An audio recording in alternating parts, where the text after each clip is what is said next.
Today's my 35th birthday, and I'm standing in a pavilion stunned as red wine soaks my cream Valentino dress. 6 months of savings gone.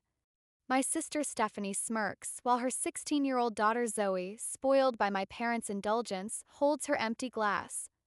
Now you look as cheap as you are, Zoe says loudly, turning heads at nearby tables. The restaurant goes quiet except for my racing heartbeat. The dress is ruined, and so is my patience for their cruelty. If you're watching this, share where you're from and follow my journey as I stop being my family's doormat. I grew up in Cedar Rapids, Iowa, where I learned hard work was my only way forward. My parents owned a decent furniture store, giving us a solid middle-class life, nothing fancy. Stephanie, 4 years older, always got special treatment. Stephanie's a natural, Mom said when she won the fourth grade spelling bee. When I won the same contest 3 years later, it was, Madison worked hard. The message was clear early on. Stephanie had talent, I just tried harder. Through high school, I juggled 2 jobs to earn my business degree with honors at a state college. Stephanie, meanwhile, went to a pricey private university, funded by our parents, switching majors 3 times before picking art history. When she couldn't find a job, Dad hooked her up with his friend Daniel Thompson, who ran a high-end real estate firm. A year later, they were dating, 2 years later married. Their $75,000 wedding at Grand Harbor Resort was paid for by my parents remortgaging their house. When I worried about their finances, Mom said, "We'll figure something out for you." My future wedding already felt less important. Stephanie and Daniel built a 5-bedroom home in the fanciest part of town. They drove matching luxury cars and jetted off to vacations I only saw on Instagram. Their daughter Zoe, born when I was 25, became the golden grandchild, showered with endless privileges. I stayed in Cedar Rapids, grinding my way up at Midwest Financial Partners. From the call center, I clawed my way to senior financial advisor through pure grit. Last month, I landed the regional manager role I'd chased for 2 years. The raise was big, so I splurged on something new, a $2,200 cream Valentino dress, all elegance with clean lines and perfect tailoring. I hesitated, closing the browser 3 times before buying it. Felt like an investment for client meetings and big moments. "You spent what on a dress?" My college friend Megan asked over coffee. "That's not you, Ash." "I know," I said, "but I wanted something special to feel like I've made it." Megan got it. For 15 years, she'd seen Stephanie's jabs about my small apartment or practical car pile up like tiny cuts. I'm proud of my life. My downtown apartment isn't grand, but I own it. My 5-year-old Honda runs great. I've got a solid retirement fund, no debt except a small mortgage, and my colleagues respect me. But family habits die hard. Monthly dinners at my parents' house test my patience as Stephanie brags about their latest luxury buy or trip. "We're eyeing a Lake Michigan summer home," she said last Christmas. Zoe needs a place to relax. Zoe, now 16, has her mom's knack for cruelty. Last year, I gave her a special edition book she wanted for her birthday. She barely looked at it. "Thanks, I guess." Mom already got me the full set online. One childhood memory sticks with me. I was 8, Stephanie 12, at the community pool. I just mastered diving and nailed a perfect dive. I swam to my family, eager for praise. "Did you see that?" I asked, dripping wet. Mom, busy with Stephanie's sunscreen, mumbled, "Nice, honey." Minutes later, Stephanie did a basic jump and my parents cheered, "Great form, Steph." Even at 8, I felt the difference. Last night, I called Megan, nervous about my birthday dinner. "Something's going to go wrong," I said. Stephanie pushed for a pavilion, not my favorite steakhouse. "That's because it's your favorite, not hers," Megan said. "When has your birthday been about you?" Her words hit hard. "Don't let them overshadow your big promotion," she added. "I won't," I said, though we both knew I often caved to family pressure. "Wear that stunning dress," she urged. "You deserve to shine." I hung up, hoping this birthday might be different, that my family would finally see the woman I've become. Pavilion in Cedar Rapids Historic District is all exposed brick and sparkling chandeliers, with $40 entrees and weeks-long reservation lists. Pulling up in my Honda, I felt a flicker of doubt. The valet gave my car a quick, judgy glance before flashing a fake smile. I smoothed my cream Valentino, its perfect fit boosting my confidence. The fabric shimmered subtly as I moved. For once, I felt I belonged in a place this elegant. "Happy birthday, darling," Mom greeted with air kisses, careful not to smudge her lipstick. She wore a navy pantsuit from a department store sale. Dad stood behind her, looking impatient despite my punctuality. "Thanks, Mom." "Hi, Dad," I said, taking his quick hug. "Stephanie and her family are already seated," he said, like I'd delayed them. I followed to a central round table where Stephanie, Daniel, and Zoe waited. My brother Kyle and his wife Jessica hadn't arrived yet. "Finally," Stephanie said, glancing at her watch, even though I was 5 minutes early. "We were about to order without you. Sorry to ruin your night on my birthday," I shot back with a fake smile. She narrowed her eyes but stayed quiet. Zoe didn't even glance up from her phone as I sat down. At 16, she was her mom's clone, highlighted blonde hair, pricey outfits, and zero interest unless it helped her. "That's an interesting dress," Stephanie said, her voice dripping sarcasm. Interesting meant ugly to her. She rocked a black Gucci number with that telltale red and green waist stripe, guaranteed to flash it all night. "Thanks," I said flat, owning my choice without apology. Our server, Amelia, showed up to grab drink orders. She beamed. "Birthday tonight?" Before I could speak, Mom cut in. "Yes. Madison's 35. Happy birthday." Amelia told me. "First drinks on me." "So sweet," Stephanie cooed. "Get us a bottle of Chateau Margaux." Daniel's brow shot up. $400 bottle, honey." "It's a party," she waved it off. Zoe piped up. "Virgin mojito for me with the fancy sugarcane stick?" "Got it," Amelia said, then turned to me. "Birthday girl." "Sparkling water with lime, thanks," I replied, keeping my head clear. Stephanie smirked. "Ever the good girl." "Loosen up, it's your day." "Early meeting tomorrow," I said. "No need to explain." "Oh, right, your promotion," Stephanie mocked like she'd forgotten. "Regional manager of insurance?" "Financial advising," I fixed her. "I lead 26 advisors over 3 states." "Cute," she brushed off. "Daniel just sealed the Thompson Tower deal, $18 million. She clung to his arm. He squirmed a bit. "Team win," he muttered. Then Kyle and Jessica walked in, lifesavers. My little bro, the family fixer, hugged me tight. "Happy birthday, sis." Jessica passed a wrapped gift.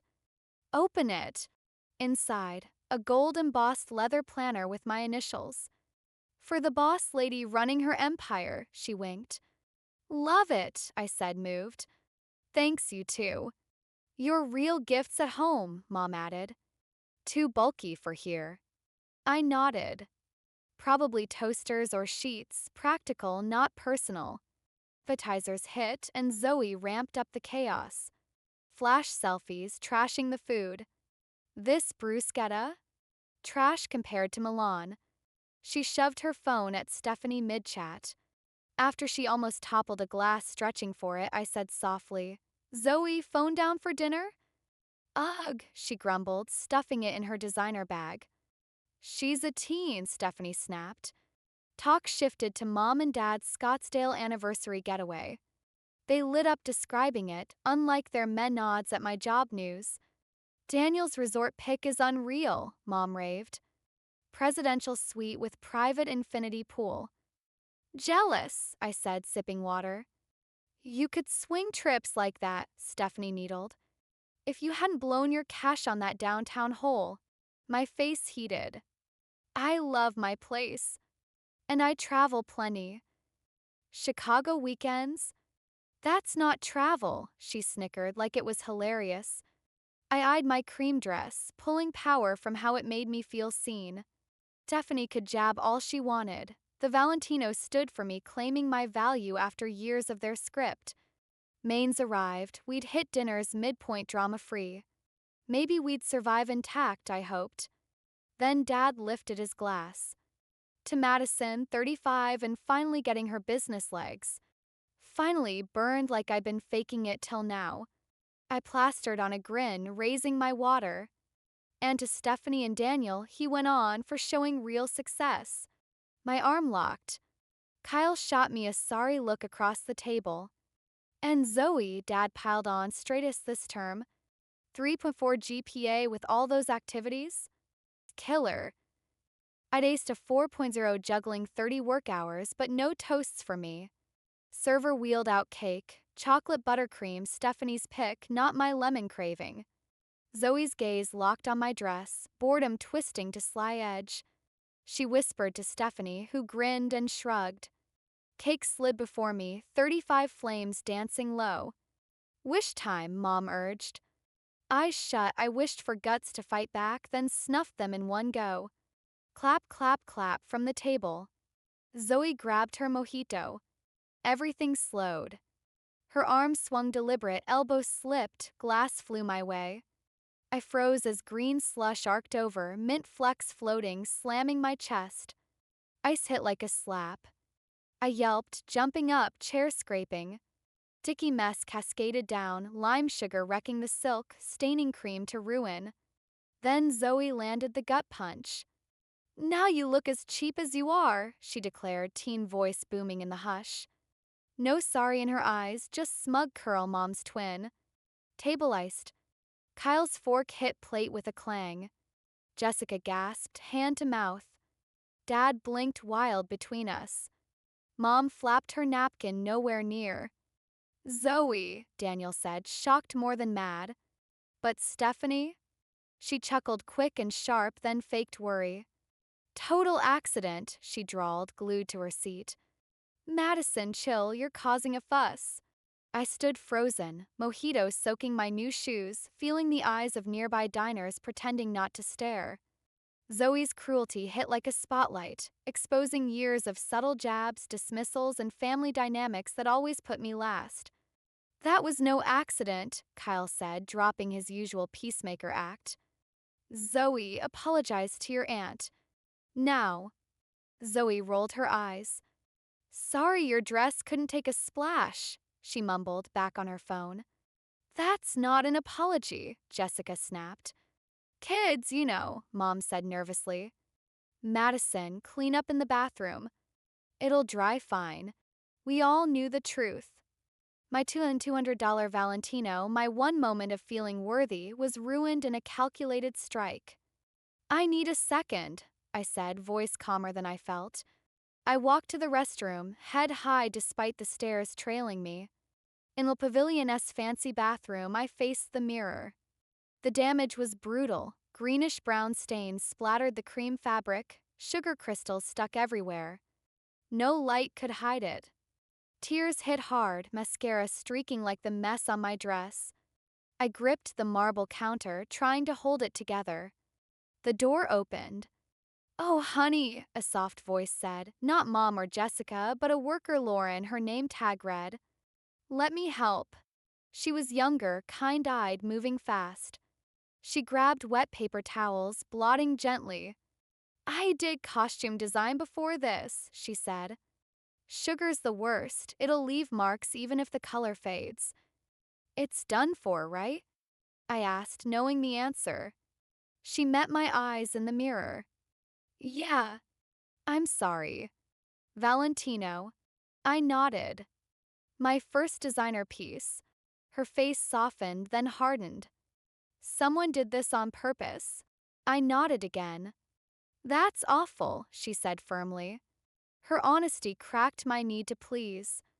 It is, I agreed.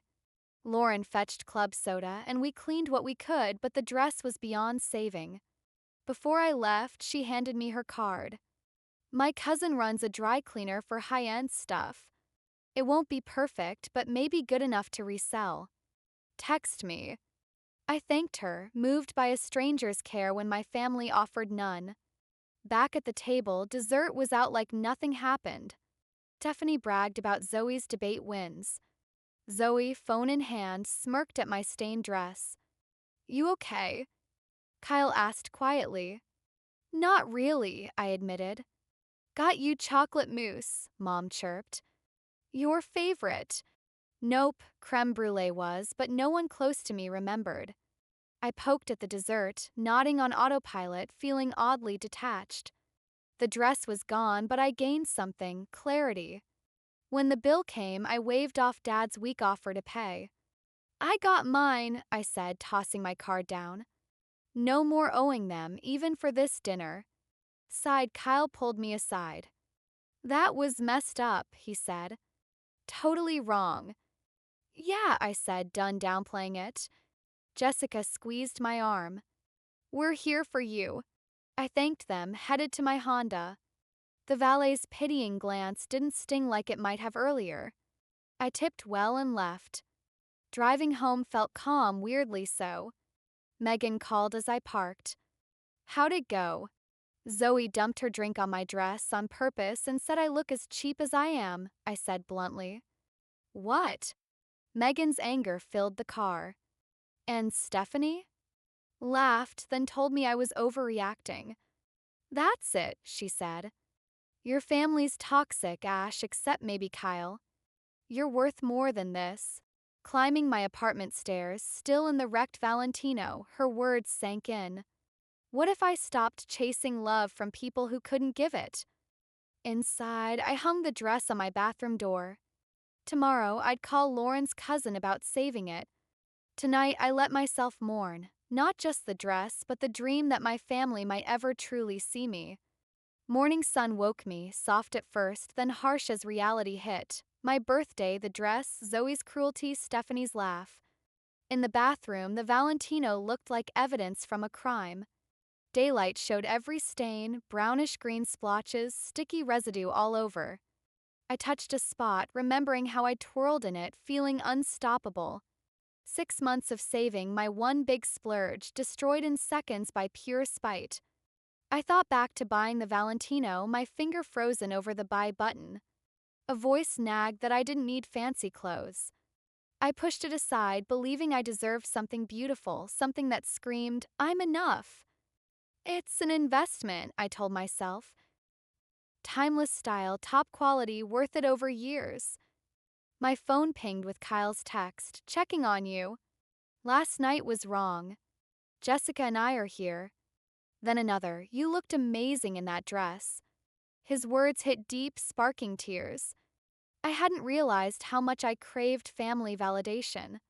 No texts from Stephanie, Zoe, or my parents. Their silence screamed my place in their world. Over coffee at my kitchen island, I skipped work emails and typed toxic family dynamics into my laptop. The results hit home. Articles nailed patterns I knew too well. Scapegoating, golden child treatment, enabling, neglect masked as tough love.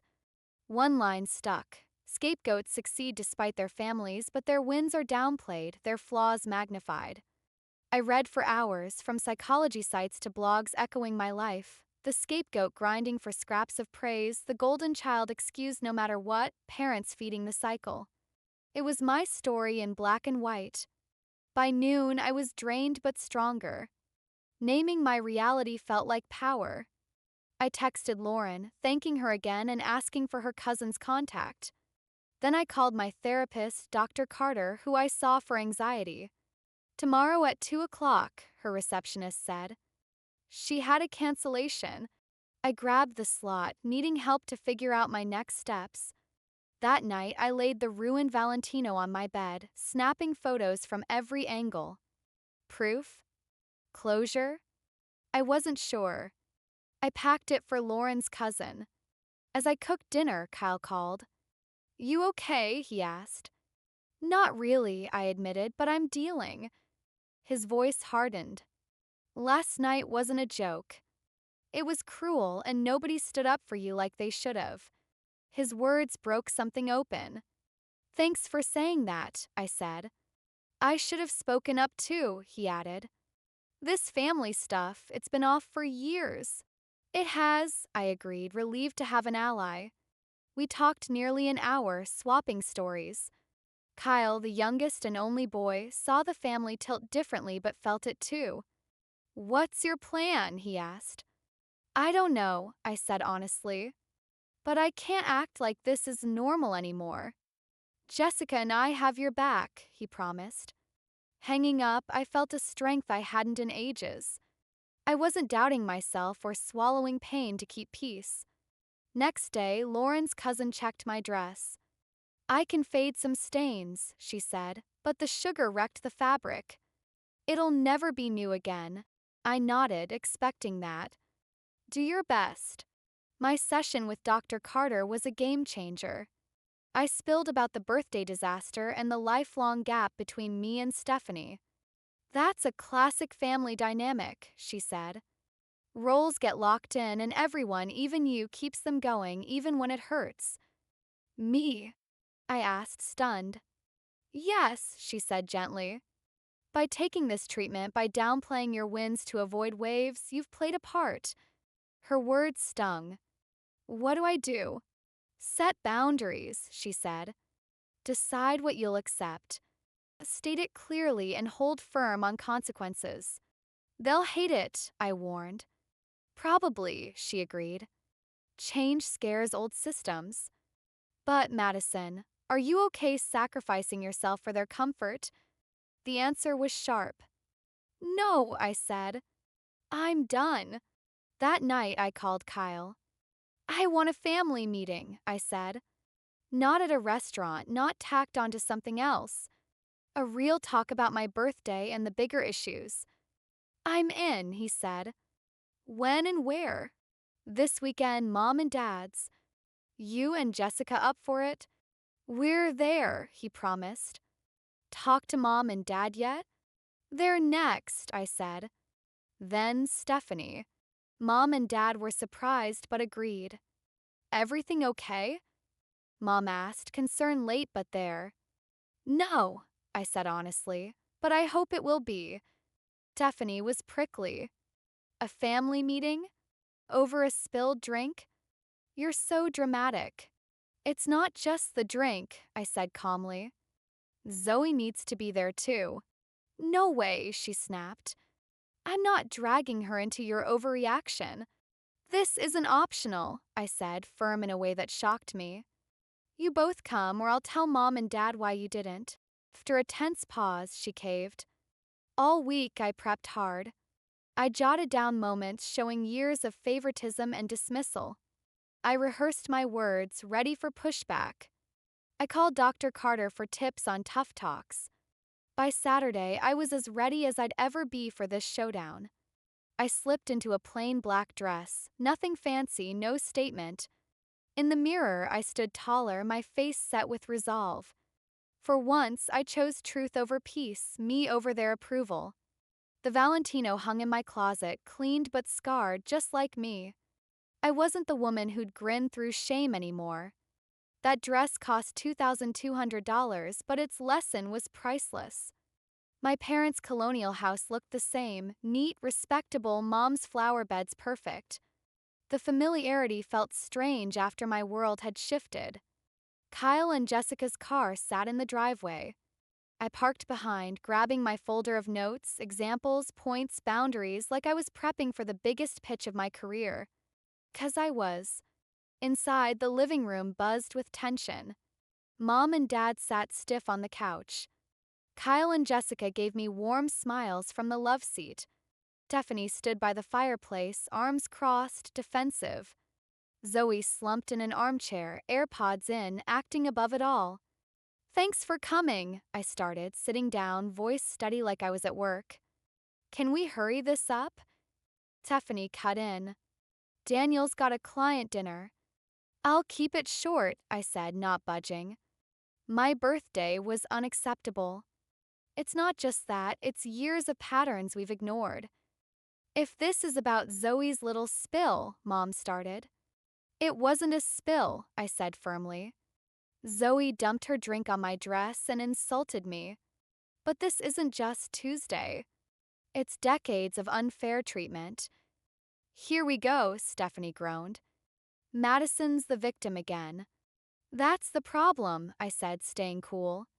My pain's a tantrum. Stephanie's pain? Everyone scrambles to fix it. Dad squirmed. That's not fair, Madison. I opened my folder. Examples, I said. My regional manager promotion? Years of work, and Mom said, nice, dear. Stephanie's first house sale. 3 weeks into real estate with Daniel's help? You threw a family party. Mom blinked fast. I graduated with honors, working 30 hours a week, I went on. Dad said I finally finished. Stephanie switched majors 3 times, fully funded, and you called her dedicated. College wasn't easy for me, Stephanie snapped. Not everyone's a brainiac like you. That's my point, I said. My wins are easy. Yours, however small, are huge victories. You've always been jealous, Dad said, face red. Always chasing her spotlight. I wasn't chasing, I corrected. I just wanted the same love Stephanie got for free. Oh, please, Stephanie scoffed. You were their perfect kid. Miss Independent. Do you know how it feels to live in your shadow? I laughed, stunned by her twist. My shadow? You got every break. They remortgaged for your wedding, bankrolled your life, babysit Zoe on demand, even ditch my plans for it. She needs more help, Mom said weakly. Because you never made her stand up, I said. Now Zoe's copying her. She ruined my dress on purpose, and instead of consequences, she got a free pass. Zoe faked ignoring us, but her AirPods weren't even on. She was listening. Zoe, earbuds out, I said. This is about you two. You're not my boss, she mumbled, but pulled them out. True, I said. But I can say how you hurt me. That dress was my hard work, and you trashed it with venom. Just a dress, Zoe shrugged, but her face twitched, maybe guilt. Not just a dress, I said. It was my pride. Your words proved you knew what you were doing. Still hung up on a drink spill? Stephanie cut in. Your fault for buying a pricey white dress. I expected respect, I said evenly. From now on, I'm done with family events where my wins are shrugged off, my feelings ignored, or I'm hurt on purpose. An ultimatum? Dad asked, sharp. Boundaries, I said. I love you all, but not how I'm treated. That stops now. This is ridiculous, Stephanie huffed. You're overreacting because you can't take a joke. It wasn't a joke, Kyle jumped in, voice firm. It was cruel on purpose. Ash is right, this has gone on for years. We all see it, but it's easier to let Madison take the hits than face the real problem. Silence hit. Dad looked floored, Mom's eyes teared up. Kyle, you don't get it, Stephanie started. I get it, he cut her off. I've seen Ash shrink her wins to keep peace, while you flaunt every tiny thing expecting applause. That's not true, Stephanie snapped, voice rising. You're just siding with her because Jessica likes Madison better. This isn't about sides, Jessica said calmly. It's about fixing toxic patterns. So I'm toxic now? Stephanie threw up her hands. Great. Madison's been spinning lies, and you're all falling for it. Nobody's calling you toxic, I clarified. I'm calling out behaviors that hurt me. Hurt you? Stephanie's tone turned sharp. What about you flaunting your independence? Acting like you're above us because you pay your own way? Judging my life because it's not yours? I never judged you, I said, caught off guard. I just wanted fair treatment. Fair, she laughed, bitter. You don't need anyone. You're perfect, always winning, never asking for help. Do you know how hard it is being compared to that? Her words stunned me. Stephanie, insecure about my independence? I'm not perfect, I said softer. I've needed help, but I stopped asking because this family rarely gives it. Girls, stop, Mom pleaded, tears welling. We love you both the same. We've done our best. I know, I said, but your actions haven't matched that. Impact outweighs intent. What do you want? Dad asked, his anger fading. I want you to see these patterns, try to change them, and I want Zoe to genuinely apologize for my birthday. That's it, Stephanie mocked. Just bow to your version of truth? It's not about winning, I said. It's about healthier relationships. Stephanie grabbed her purse. I'm not sitting here getting schooled on relationships by someone who's never had a real boyfriend. Zoe, let's go. Stephanie, please, Mom begged. We need to fix this. There's nothing to fix, Stephanie shot back. Madison's manipulating you all with her drama. Call me when she grows up. She stormed out, Zoe trailing. The door, Zoe paused, uncertainty flashing across her face. But when Stephanie barked, Zoe now, she scurried off. The door slammed, leaving heavy silence. Well, Dad said, happy now? No, I admitted. I didn't want more division. But Stephanie's reaction? Not shocking. You were harsh, Mom said softly. I was honest, I corrected. Big difference. Kyle and Jessica shared a look. Ash was fair, Kyle said. Everything she said was true. Dad rubbed his face, looking worn. Maybe there's some truth here, he said slowly. Families are messy, Madison. No parent's perfect. I don't need perfect, I said. Just awareness and effort. What if Stephanie won't budge? Mom asked, worried. We can't cut her out. I'm not asking for a choice, I said. Just hold us to the same standards. Celebrate my wins like hers, take my feelings seriously. My parents exchanged a quiet glance, the kind only decades of marriage allows.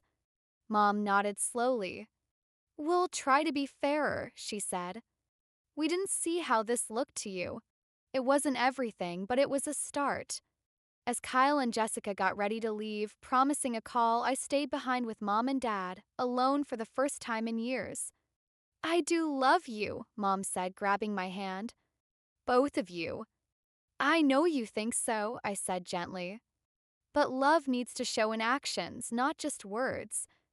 Driving home, I felt everything. Grief for the validation I'd missed, pride for speaking up, uncertainty about what's next.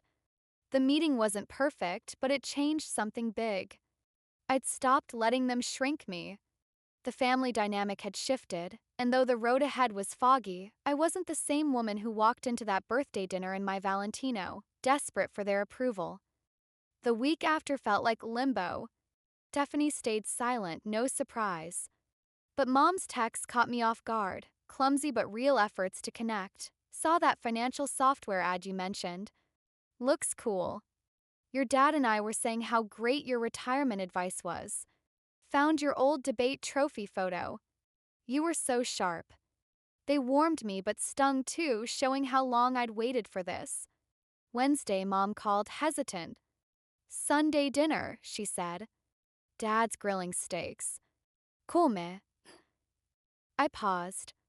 Stephanie coming? We asked, she said. No answer yet. Old me would have said yes to keep peace. New me took a breath. I'll pass, I said. Too soon for family stuff. I need space. Her disappointment was clear. Okay, she said, voice tight. Next time. Maybe, I said, not locking in. Hanging up, I felt light. I'd put my needs first without guilt, a small win, but huge. The next day, Kyle called. Mom said you're skipping Sunday dinner, he said. Smart move. You're going? I asked. Yeah, but we're setting limits, he said. Jessica and I want to stay connected but push for change. Makes sense, I said. It's tougher for me, too much history. No doubt, Kyle agreed. Oh, Stephanie called me yesterday wanting me to talk sense into you. He chuckled. I told her she needed sense. She hung up. I laughed, despite everything. Sorry you're caught in this. I'm not, he said. I chose to back you. This was long overdue. Saturday, Megan dragged me shopping. You need a new vibe, she said. Something just for you, not to prove anything. We roamed the mall for hours, landing on a royal blue dress at Nordstrom. Not Valentino, but at $320, it fit like a dream and popped with color. This is you, Megan said as I spun in the mirror. Bold, alive, not hiding. I bought it plus matching shoes, no second thoughts. It didn't carry the Valentino's weight. I wasn't trying to prove my worth. That made it better. That night, a text from an unknown number hit. It's Zoe. Can we talk? Wary, I replied. How'd you get my number? Grandma. Don't tell Mom. I almost ignored it, guarding myself. But I bit. What's up? After a pause, I'm really sorry about your dress. Felt real, but I'd been burned before. Thanks. Why now? Another wait. You said I'm copying Mom's patterns. I don't want that. Hope sparked. That's big, Zoe. Mom's been mad since your meeting, saying everyone's against her. Dad called her out and they fought hard. My heart ached for her, stuck in their mess. That's rough. You don't have to fix her feelings. My counselor says that too, she texted. Counselor? I asked, surprised. Cool one. Mom doesn't know. Started last semester. Then gotta go. Mom's coming. Don't tell, okay? I won't, I promised. Take care. Zoe's words shifted something. She wasn't just Stephanie's shadow. She was her own person trying to break free. Showed me change was possible, even in our tangled family. At work, I owned my regional manager role. In a big presentation, I spoke with new confidence. No more expecting dismissal. Great work, Madison, the CEO said. Your Henderson plan was sharp. I took the praise straight, no shrugging it off, a quiet but real win. In therapy, Dr. Carter and I dug into boundaries beyond family. This confrontation's empowered you everywhere, she said. It has, I agreed. Saying no to family nonsense makes it easier to say no to any nonsense. That's huge, she said. Boundaries in one area ripple outward. We sorted through Zoe's text, Stephanie's silence, my parents' clumsy efforts. Real change is slow, she said. Decades-old patterns don't vanish fast. Look for real effort, not just show. I thought it over. Mom and Dad are trying, even if it's awkward. Stephanie? Nothing. Focus your energy where it's worth it, Dr. Carter said. The next weekend, I planned a do-over birthday party at my place. I invited Kyle, Jessica, Megan, her husband, and 2 work friends. I wore my blue dress, cooked my favorite dishes, set out flowers. Arranging snacks, I realized I wasn't stressing about family judgments. I just wanted to enjoy people who saw me. 6:30, Kyle and Jessica arrived with wine and a gift. I opened a box to find a silver bracelet, a tiny diamond glinting. It's gorgeous, I said, touched. Check the engraving, Kyle said. Inside, your light, your terms. We're so proud of you, he said, hugging me tight. The night flowed easy, real talk, real laughs, no tension or jabs. Just joy. After dessert, the doorbell rang. My parents stood there, Mom holding a gift bag, looking unsure. We're not crashing, are we? Dad asked, less certain than usual. Should have called, Mom added. Old me would have waved them in, no questions. New me paused, checked my gut. I've got friends over, I said. Coffee's fine if you want to stay. They hesitated, then Mom nodded. If we're not in the way. I introduced Mom and Dad to my friends, and they jumped in, asking about everyone's lives with real interest. When Mom mentioned my promotion, pride shone in her voice, quiet but clear. As guests trickled out, my parents stayed. Mom handed me a gift bag. A real birthday gift, she said. Inside was a leather portfolio with my initials and my company's logo. For your new role, Dad said. Thought it'd be handy for client meetings. It's perfect, I said, touched by the nod to my career. Thank you. After they left, Kyle helped with dishes. Did you invite them? He asked. Nope, I said. They just showed up. Gutsy, he said. But they were really trying tonight. Yeah, I agreed, hopeful but cautious. As I loaded the last glass, my phone pinged. Zoe, Grandma said your party was nice. Can I visit your place sometime? I smiled at her gesture. I'd like that, I replied. Let me know when you're free. Locking up, I caught my reflection in the mirror. The woman staring back stood tall, calm, the blue dress framing her confidence. I wasn't defined by family dynamics anymore, not because of some big win, but because I valued myself without needing their approval. The Valentino still hung in my closet, cleaned but scarred. I'd keep it not as a mark of Zoe's cruelty or Stephanie's enabling, but as a reminder of when I said, no more. A month later, I met Mom for coffee. She brought old photo albums full of my childhood wins I didn't know they'd saved. I've been thinking about what you said, she admitted, voice shaky. Looking at these photos, you were incredible, Madison. I don't know why we didn't, she trailed off, eyes wet. The late acknowledgement healed something. What about Stephanie? I asked gently. We're trying, Mom sighed. She's defensive, but Daniel's pushing for change. He was shocked by Zoe's behavior too.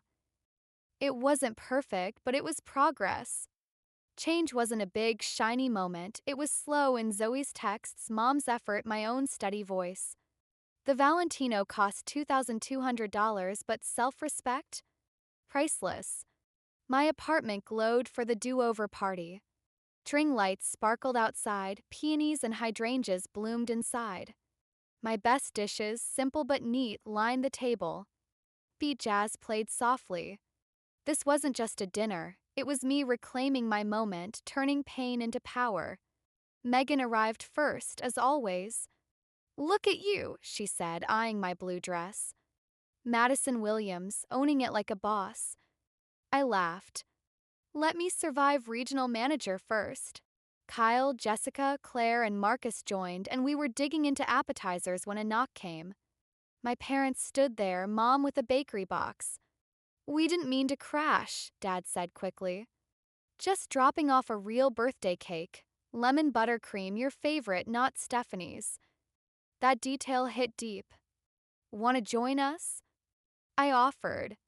We're just starting. Mom's relief was clear. If we're not in the way.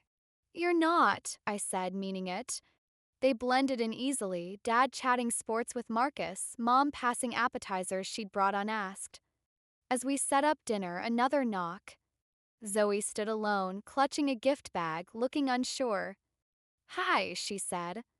Grandma said they were here, and I was nearby, so no trace of the smug teen who'd ruined my dress. I'm glad you came, I said sincerely. Come in. Her usual swagger was gone, steps tentative. Mom hugged her, whispering something that made Zoe nod seriously, probably a behavior check. Dinner, Zoe sat across from me, quiet, watching my friends' easy chatter with curiosity. After eating, she approached as I cleared plates. Can we talk? She asked softly. Alone. I led her to my office. She shoved the gift bag at me. Made this an art class, she said, eyes down. Inside was a leather journal, its cover etched with intricate designs, real effort. Zoe, this is amazing, I said, impressed. Thanks. There's a note, she mumbled. I found it inside, her handwriting neat. Aunt Madison. I'm sorry for wrecking your dress and what I said. It was cruel and I meant to hurt you. Mom always says you think you're better because you do everything alone. I wanted to knock you down. But after what you said at Grandma's, I've been thinking.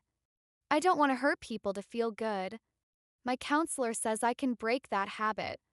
I don't expect forgiveness now, or maybe ever, but I'm trying to change. Zoe.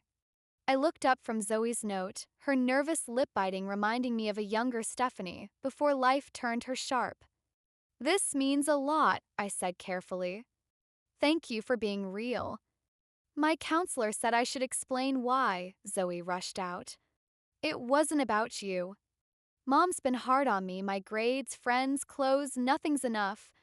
The restaurant, she whispered your dress was you trying too hard to seem rich. Called it pathetic. Stung but didn't shock. So you thought you'd knock me down? She nodded, miserable. I thought Mom would like it. She did for a minute. Then in the car, she and Dad fought bad.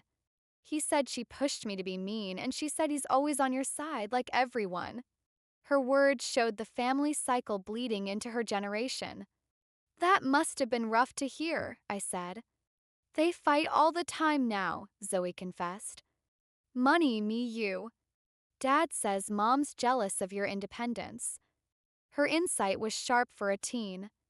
That might be true, I said. Families are messy. Tell me about it, she quipped, then softened. I'm really sorry, Aunt Madison. For real.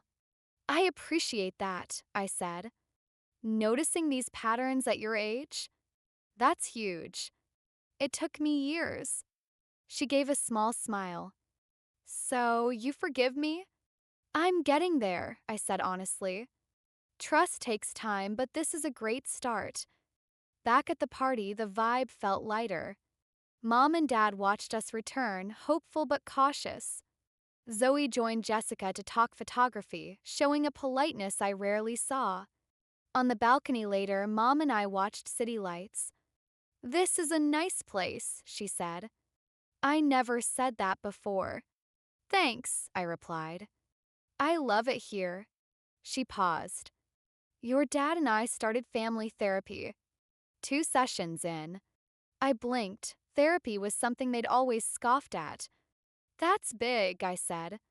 Dad's idea, she admitted. He said he doesn't want to lose you like we're losing Stephanie. Losing Stephanie?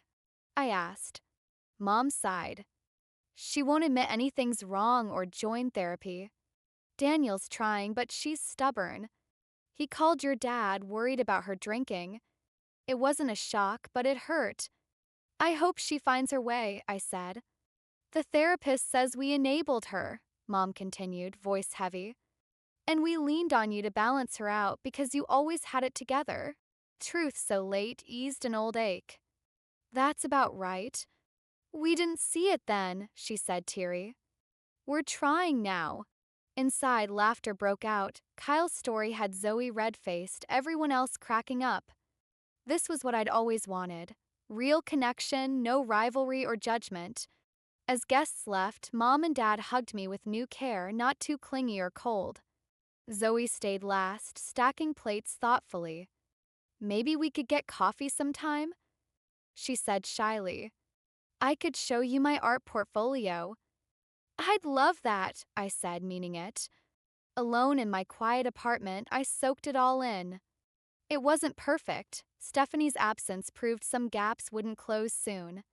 But something had changed in me and the family. A month later, the shifts kept coming. Mom and Dad started asking my opinion on things they'd only run by Stephanie before. Dad called about retirement plans, actually following my advice instead of defaulting to Daniel's. The air in my apartment felt lighter now, as if the weight of years of unspoken truths had finally lifted.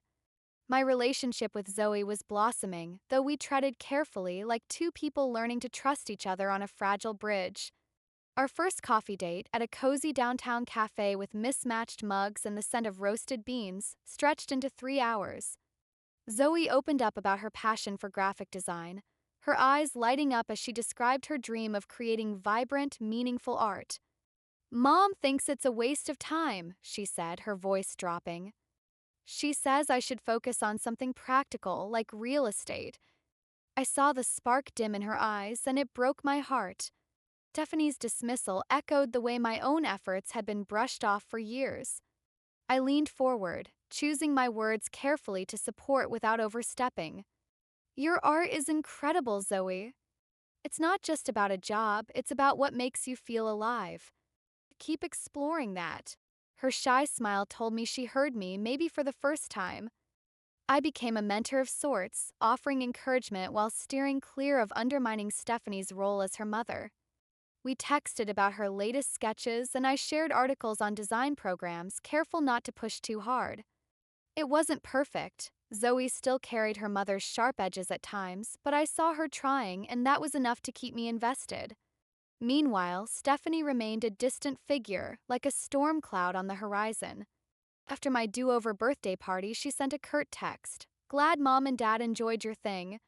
It wasn't warm, but it wasn't the usual venom either. Kyle filled me in later, explaining that Stephanie and Daniel had started couples counseling. "That dress incident was a wake-up call for Daniel," he said over a quick lunch at our favorite diner. "He's starting to see how he's enabled Stephanie's behavior, and Zoe's too. It's messy, but it's a start." I nodded, stirring my iced tea, grateful for any crack in the wall of denial that had surrounded Stephanie for so long. At work, I was hitting my stride in a way I hadn't expected. My new role as regional manager felt less like a burden and more like a canvas for my skills. Two major clients signed on with me directly, drawn by colleagues' glowing reviews of my approach: methodical, empathetic, and sharp. One client, a tech startup founder, told me, "I heard you're the one who gets it done without making it feel transactional." That kind of trust was new, and I soaked it in. During a team meeting, my boss pulled me aside. His usual gruff demeanor softened. "Madison, you're on a trajectory for executive leadership. Keep this up, and we're talking C-suite in a couple of years." The words landed like a jolt of electricity. Me, an executive? I'd never let myself dream that big, always assuming my place was in the background, grinding away. Now I could see a future where I didn't just survive but thrived. My sessions with Dr. Carter shifted from firefighting family crises to nurturing long-term growth. We met bi-weekly now, in her quiet office with its soft lighting and overstuffed chairs. "You've done remarkable work," she said during one session, her pen tapping lightly against her notepad. "It's not just about setting boundaries with your family, it's about owning your worth without needing anyone's permission." I shifted in my seat, still grappling with the idea. "Sometimes it feels fragile," I admitted. "Like I could slip back into apologizing for existing." She nodded, her eyes kind but direct. "That's normal. You're rewiring decades of conditioning. New habits take time, but your self-respect is taking root. You're not just reacting anymore, you're choosing how to live." Her words stayed with me, a quiet anchor as I navigated the changes rippling through my life. The Valentino dress still hung in my closet, its cream fabric professionally cleaned but forever altered by those brownish-green stains. I thought about donating it, letting it go like so many other pieces of my past. But I decided to keep it, not as a symbol of Zoe's cruelty or Stephanie's enabling, but as a testament to the moment I'd finally said, "Enough." It was a milestone, a tangible reminder of the courage it took to stand up for myself. Beside it hung the royal blue dress from my do-over party, its vibrant hue a stark contrast to the Valentino's faded elegance. The blue dress wasn't about proving anything, it was about being me unapologetically. $320, it cost a fraction of the Valentino, but its value was immeasurable. It represented the woman I was becoming, not the one I'd thought I needed to be to earn love. That Sunday, I met Megan for our usual coffee date at our favorite spot, a quirky cafe with exposed brick and a chalkboard menu. As we settled into our corner table, she studied me over her latte. "You seem different," she said, tilting her head. "More settled, like you're not carrying the world anymore."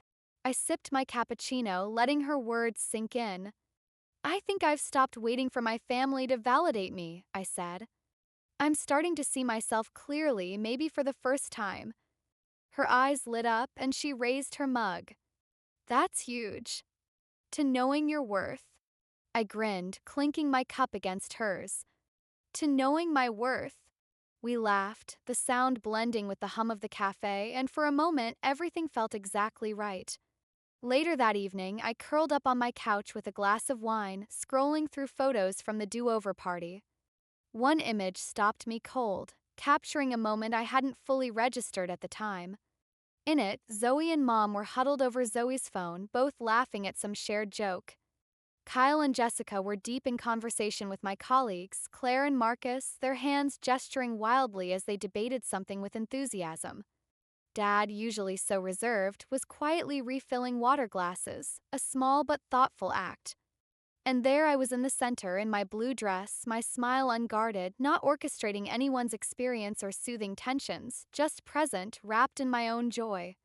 The photo was a snapshot of what I'd always craved: connection without competition, love without conditions. The journey from that humiliating birthday dinner at Le Pavilion to this quiet peace hadn't been a straight line. There were stumbles, awkward conversations, moments when old patterns tried to claw their way back, nights when I lay awake questioning if I'd been too harsh or not harsh enough. But the shift was undeniable. I'd stopped accepting treatment that diminished me, and in doing so, I'd carved out space for relationships that lifted me up. My parents were trying in their clumsy but earnest way. Mom's texts came more often now, small gestures of recognition. Saw an article about women in finance, made me think of you. Dad called to ask about tax strategies, listening intently instead of defaulting to Daniel's advice. Even Zoe's tentative outreach, her texts about art, her shy request to visit, felt like seeds of something new. Stephanie, though, remained a distant figure.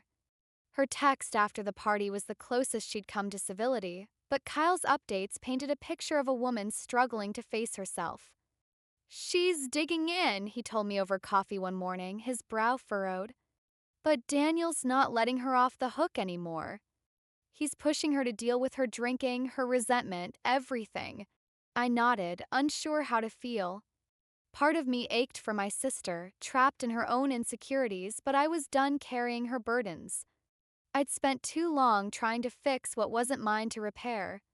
Zoe's growth, though, gave me hope. Our coffee date turned into regular check-ins, and I marveled at her self-awareness. During one meetup, she showed me her latest project, a digital poster for a school event, bold and creative. "Mom still doesn't get why I love this," she said, scrolling through her tablet. "But Dad's been cool about it.